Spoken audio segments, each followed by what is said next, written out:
പുതിയ വാച്ചാണോ ഹെറോൾഡ്? ആ അതെ, പുതിയ വാച്ചാ. ആഹാ, കൊള്ളാലോ. ഓക്കെ. എത്രയായി? ഇതൊരു 4.5 ലക്ഷം രൂപ. അത്ര.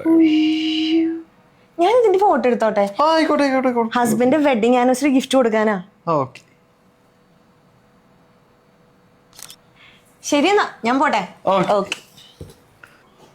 അയ്യേ, തള്ളു മനുഷ്യൻ. ഇങ്ങനത്തെ തള്ളുവീരന്മാരെ എങ്ങനെ എളുപ്പത്തിൽ പിടിക്കാൻ നമുക്ക് നോക്കണ്ടേ? Google lens. ഏതൊരു പ്രൊഡക്റ്റിന്റെയും പ്രൈസ്, റിവ്യൂ, ഡീൽസ് എല്ലാം കണ്ടുപിടിക്കാൻ പറ്റും ഈ ഒറ്റ ടൂൾ കൊണ്ട് തന്നെ. നമ്മുടെ എല്ലാവരുടെയും ഫോണിലുള്ള ഗൂഗിൾ ആപ്പ് വെച്ച് തന്നെ ഇത് പോസിബിൾ ആണ്. ഗൂഗിൾ ആപ്പ് ഓപ്പൺ ചെയ്യൂ. റൈറ്റ് സൈഡിൽ കാണുന്ന ക്യാമറ ഐക്കൺ സെലക്ട് ചെയ്യുമ്പോൾ ഏതാണോ പ്രോഡക്റ്റ് നിങ്ങൾക്ക് ചെക്ക് ചെയ്യേണ്ടതെന്ന് വെച്ചാൽ അതിന്റെ ഫോട്ടോ എടുക്കുക. എന്നിട്ട് ഈ പ്രോഡക്റ്റിന്റെ എല്ലാ ഡീറ്റെയിൽസും, റിവ്യൂസ്, ബെസ്റ്റ് പ്രൈസസ് എല്ലാം നമുക്ക് ഈ ഒറ്റ ലെൻസ് വഴി തന്നെ കിട്ടും. Check it out.